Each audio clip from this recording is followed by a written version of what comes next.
जय हिंद बच्चों। आज की कक्षा में आपका स्वागत है। आज हम अर्थशास्त्र का पाठ 4 भारत में खाद्य सुरक्षा का अध्ययन करेंगे। खाद्य सुरक्षा का अर्थ है सभी लोगों के लिए हर समय भोजन उपलब्ध हो, उसकी पहुंच उन तक हो और उसे प्राप्त करने का सामर्थ्य भी हो। जब भी अनाज के उत्पादन या वितरण की समस्या आती है, तब गरीब परिवार ही इससे प्रभावित होते हैं या उन पर ही इसका असर होता है। खाद्य सुरक्षा, सार्वजनिक वितरण प्रणाली, शासकीय सतर्कता और सुरक्षा के खतरे की स्थिति में सरकार क्या कार्यवाही करती है, यह उस पर निर्भर करता है। बच्चों, आइए अब देखते हैं कि खाद्य सुरक्षा क्या है। जीवन के लिए भोजन उतना ही जरूरी है जितना कि सांस लेने के लिए हवा। लेकिन खाद्य सुरक्षा का अर्थ सिर्फ 2 वक्त का खाना ही नहीं, बल्कि उससे कहीं ज़्यादा है। खाद्य सुरक्षा के कुछ आयाम या लक्षण हैं, जैसे खाद्य उपलब्धता से आशय देश में खाद्य उत्पादन और सरकारी अनाज भंडार में बचे हुए पिछले वर्षों के स्टॉक से है। पहुंच का अर्थ है भोजन हर एक व्यक्ति को मिलता रहे।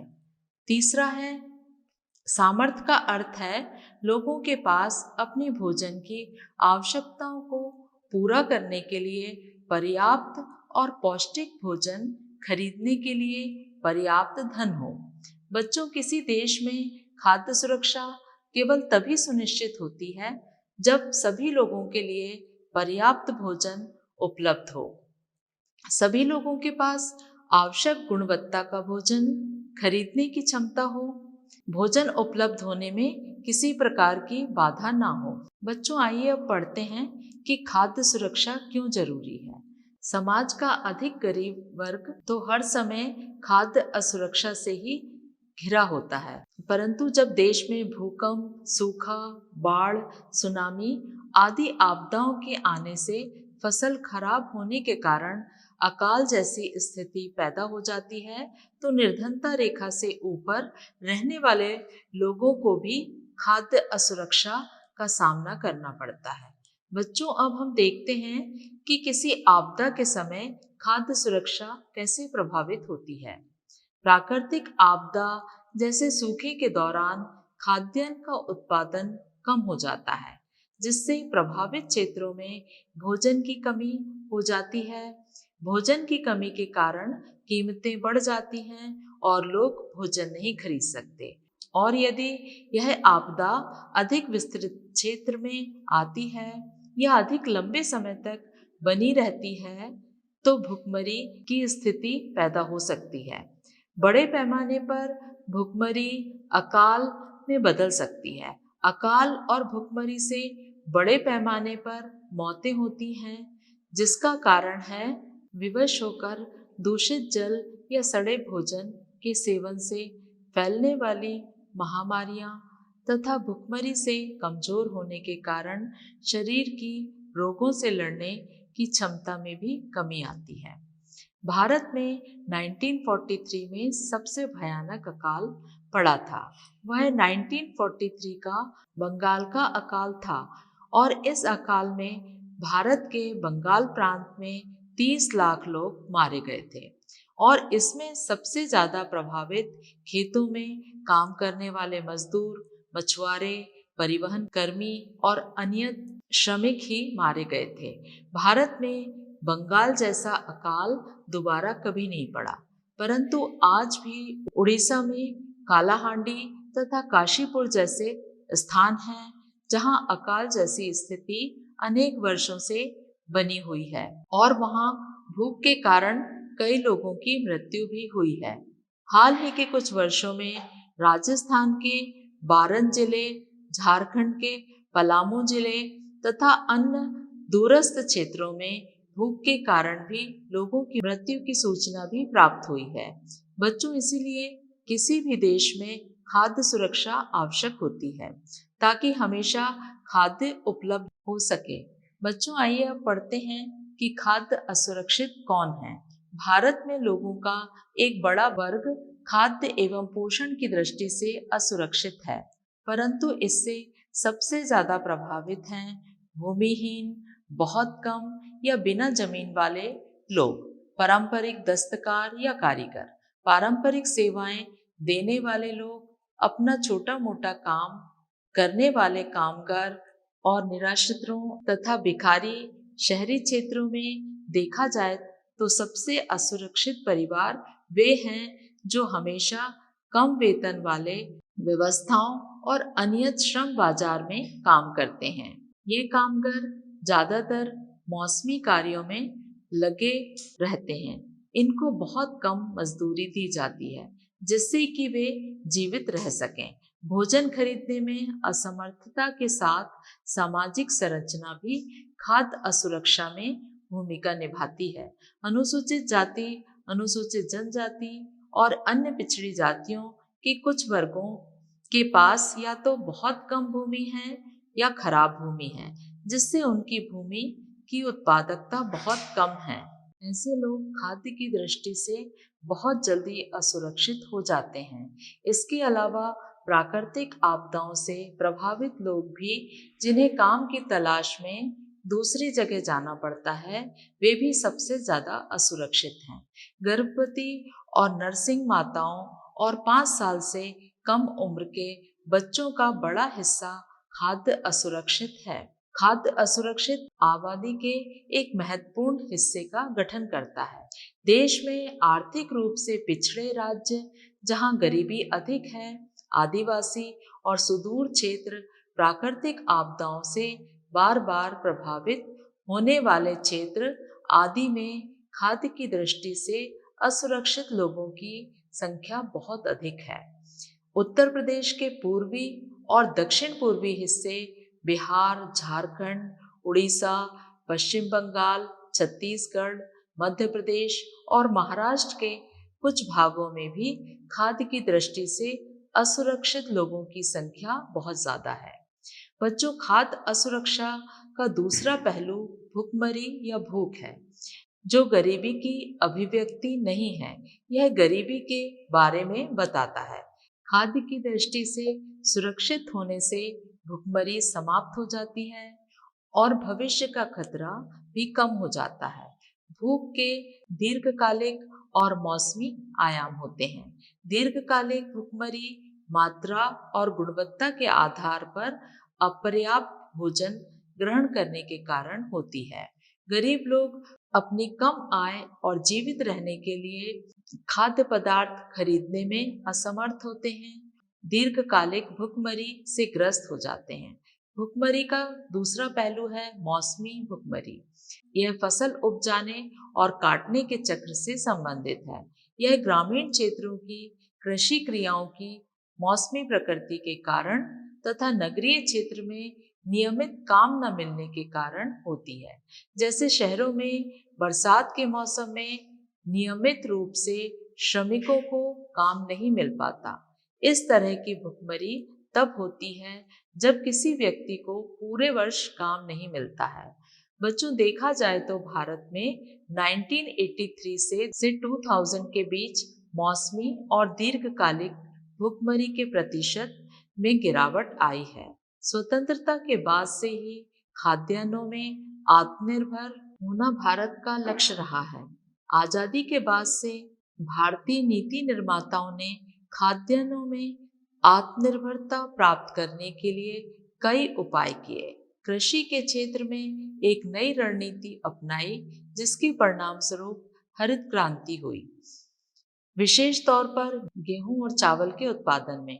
बच्चों, 1968 में भारत की प्रधानमंत्री श्रीमती इंदिरा गांधी ने गेहूं क्रांति नामक शीर्षक से एक विशेष डाक टिकट जारी करके कृषि के क्षेत्र में हरित क्रांति की प्रभावशाली प्रगति को दर्ज किया था।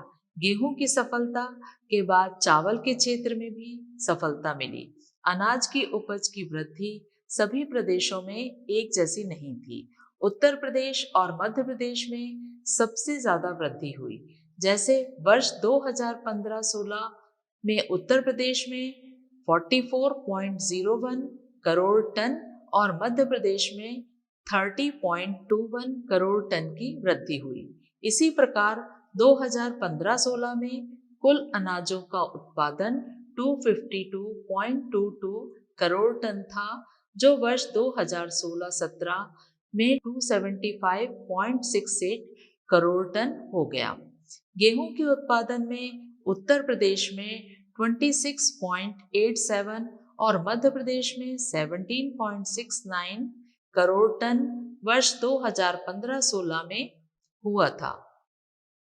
चावल के उत्पादन में पश्चिम बंगाल में 15.75 और उत्तर प्रदेश में 12.51 करोड़ टन की वृद्धि वर्ष 2015-16 में हुई थी। बच्चों, आइए अब हम भारत में खाद्य सुरक्षा के बारे में पढ़ते हैं। 70 के दशक की शुरुआत से हरित क्रांति के आने के बाद से मौसम के विपरीत या प्रतिकूल दशाओं के बाद भी देश में अकाल की स्थिति नहीं आई है।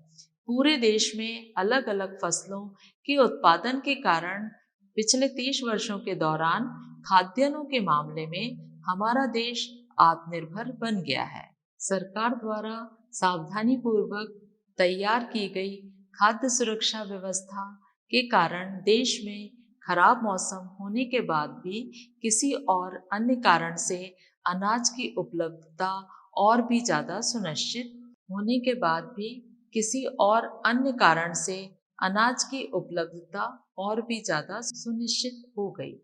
इस व्यवस्था के दो घटक हैं, बफर स्टॉक और सार्वजनिक वितरण प्रणाली। आइए बच्चों, सबसे पहले देखते हैं कि बफर स्टॉक क्या है।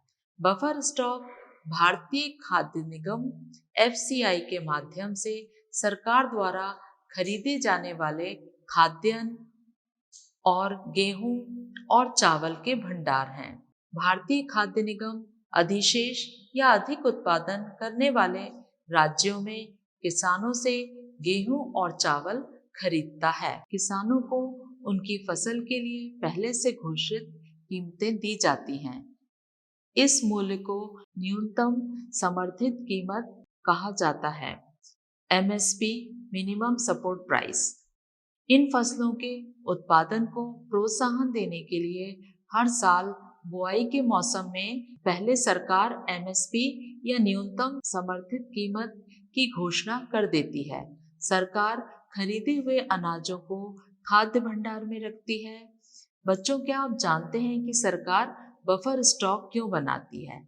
ऐसा वह कमी वाले क्षेत्रों में और समाज के गरीब वर्गों में बाजार की कीमतों से कम कीमत पर अनाज के वितरण के लिए बनाती है।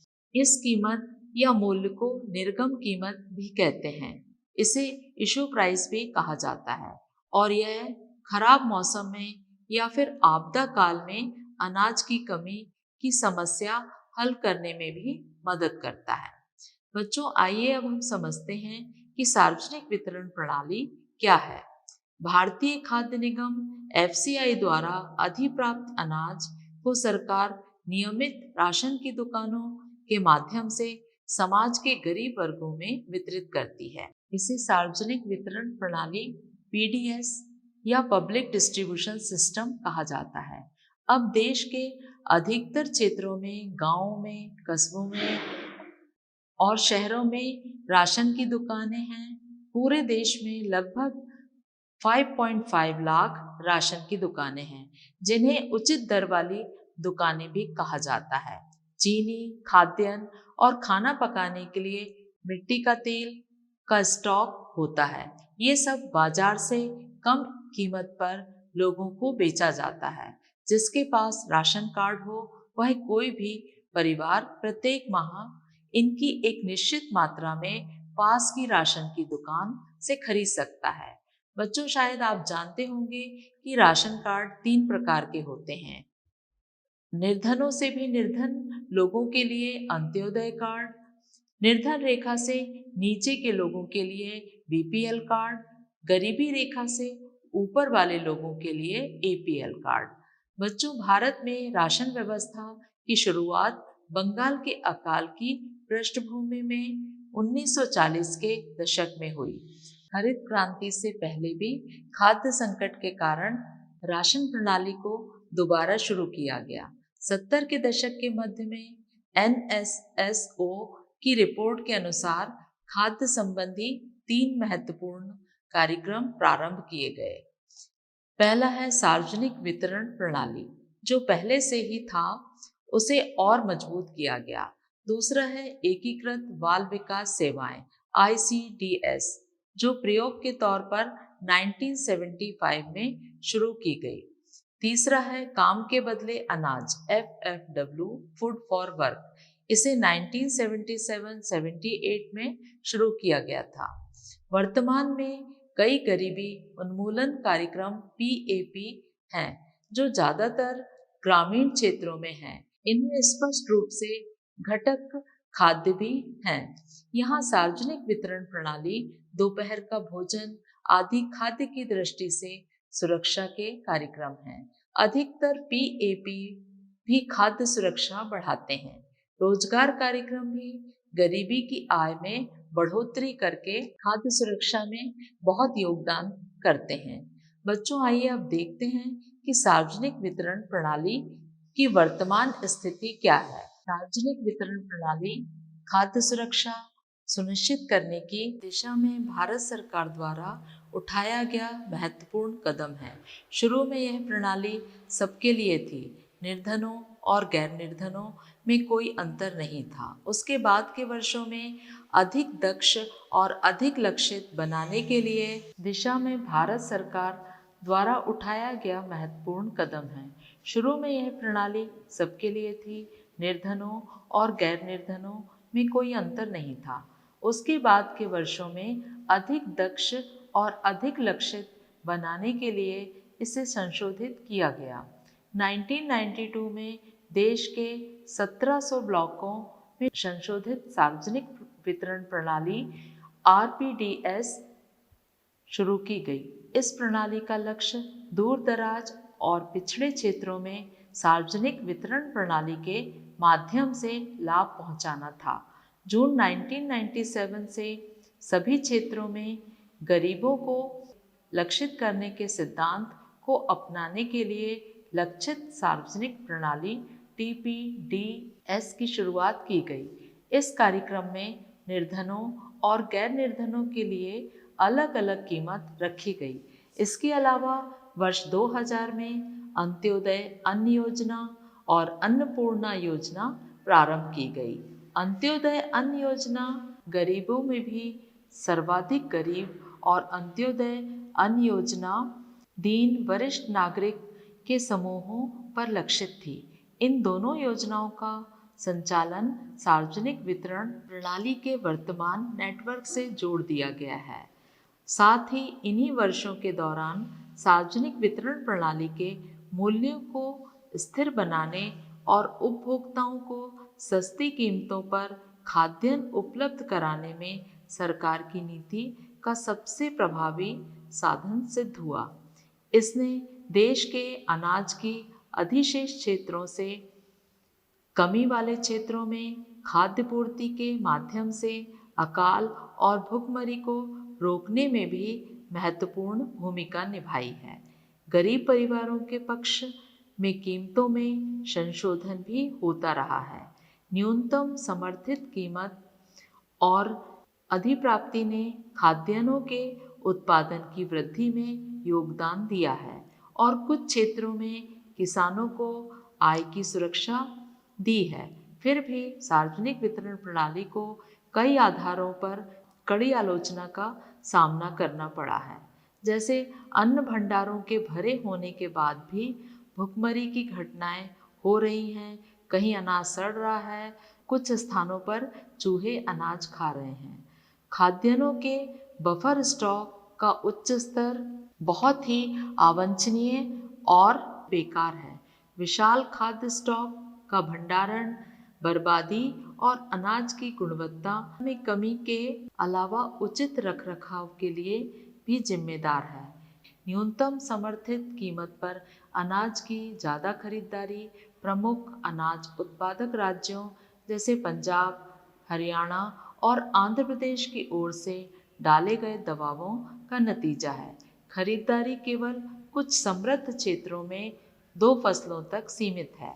न्यूनतम समर्थित कीमत में वृद्धि ने किसानों को अपनी भूमि पर मोटे अनाज की खेती समाप्त कर चावल और गेहूं की फसल उपजाने के लिए प्रेरित किया है। जबकि मोटा अनाज गरीबों का प्रमुख भोजन है। धान की खेती के लिए पानी के ज़्यादा उपयोग से पर्यावरण और जल स्तर में गिरावट भी आई है, जिससे इन राज्यों में कृषि क्षेत्र में विकास को बनाए रखने में खतरा पैदा हो गया है। NSSO की नंबर 558 की रिपोर्ट के अनुसार ग्रामीण भारत में प्रति व्यक्ति चावल की खपत वर्ष 2005 में 6.38 किलोग्राम थी, जो वर्ष 2011-12 में घटकर 5.98 किलोग्राम हो गई और नगरीय क्षेत्रों में प्रति व्यक्ति प्रति माह चावल की खपत 4.71 से वर्ष 2011-12 में घटकर 4.49 किलोग्राम हो गई। प्रति व्यक्ति PDS चावल की खपत 2005 से 2011-12 तक ग्रामीण भारत में दुगनी हुई है और नगरीय भारत में 66% बढ़ी है।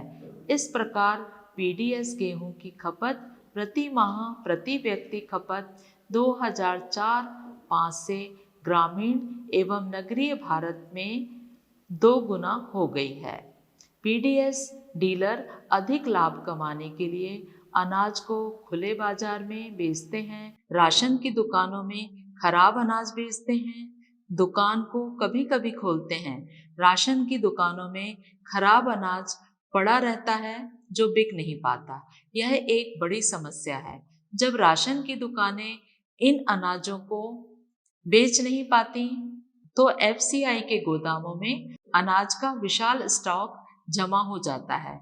कुछ वर्षों में सार्वजनिक वितरण प्रणाली में गिरावट आने के कारण पहले प्रत्येक परिवार के पास निर्धन या गैर निर्धन राशन कार्ड था, जिससे चावल, गेहूं, चीनी आदि वस्तुओं का एक निश्चित कोटा होता था। ये हर एक परिवार को एक समान निम्न कीमत पर बेचे जाते थे। आज 3 प्रकार के कार्ड हैं और अलग अलग कीमतें हैं जो पहले नहीं थी। बड़ी संख्या में परिवार राशन की दुकानों से अनाज खरीद सकते थे। इनमें निम्न आय वर्ग के परिवार शामिल थे, जिनकी आय निर्धनता रेखा से नीचे के परिवार की आय से थोड़ी ही ज़्यादा। अब 3 अलग कीमतों वाले TPDS की व्यवस्था में गरीबी रेखा से ऊपर वाले किसी भी परिवार को राशन की दुकान पर बहुत कम छूट मिलती है। APL परिवारों के लिए कीमतें लगभग उतनी ही हैं जितनी खुले बाजार में, इसलिए वे राशन की दुकान से लेने के बदले खुले बाजार से ही वस्तुएं ले लेते हैं। बच्चों, आइए अब हम सहकारी समितियों की खाद्य सुरक्षा में भूमिका के बारे में पढ़ते हैं। भारत में सहकारी समितियां विशेष रूप से देश के दक्षिणी और पश्चिमी भागों में खाद्य सुरक्षा में एक महत्वपूर्ण भूमिका निभा रही हैं। सहकारी समितियों ने गरीब लोगों के लिए कम कीमत पर खाद्यान्न बेचने के लिए भी दुकानें खोली हैं। उदाहरण के लिए तमिलनाडु में जितनी राशन की दुकानें हैं, उनमें से करीब 94% सहकारी समितियां ही चला रही हैं। दिल्ली में मदर डेयरी उपभोक्ताओं को निर्धारित दर पर दूध और सब्जियां उपलब्ध करवा रही है। गुजरात में अमूल दूध तथा दूध से बने उत्पादों में काफ़ी सफलता पाई है। इसने देश में श्वेत क्रांति ला दी है। देश के अलग अलग भागों में अनेक सहकारी समितियां हैं, जिन्होंने समाज के विभिन्न वर्गों के लिए खाद्य सुरक्षा के क्षेत्र में महत्वपूर्ण भूमिका निभाई है। इसी तरह से महाराष्ट्र में academy of development science ADS ने भी अनेक क्षेत्रों में अनाज बैंकों की स्थापना के लिए गैर सरकारी संगठनों के नेटवर्क में भी सहायता की है। ADS खाद्य सुरक्षा के विषय में प्रशिक्षण और क्षमता निर्माण कार्यक्रम भी संचालित करता है।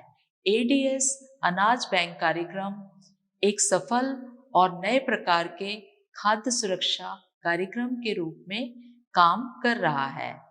आशा करती हूँ बच्चों कि आपको यह पाठ अच्छे से समझ